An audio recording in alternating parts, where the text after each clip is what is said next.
har selvfølgelig været meget, meget rart at kunne få lov til at børste tænder igen. Og jeg følte det som et privilegie hver morgen, hver aften. Måske også en tredje gang om dagen. Og igen at få lov til at børste tænder. Der var det tidspunkt, hvor jeg var bange for, at der var sket noget med mine tænder, som ikke kunne rettes igen, eller ikke kunne laves ved et hul eller hvordan.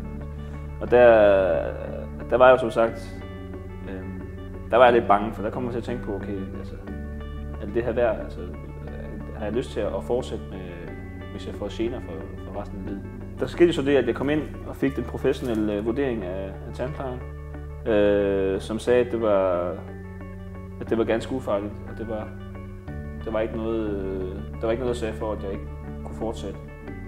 Om jeg ville kunne klare en måned, altså det ville jeg i teori godt, men nej, jeg har ikke lyst. Det vil jeg ikke have lyst til, nej. Det var noget, som jeg ikke har lyst til at udsætte min værste fjende for. Så da de 2 uger var gået, var jeg en lettet mand. Jeg har helt sikkert lært, og det er både ved erfaret for mig selv i løbet af de 2 uger, og så også ved at gå til tandtjek, at det er ufattelig vigtigt, at man passer på sine tænder.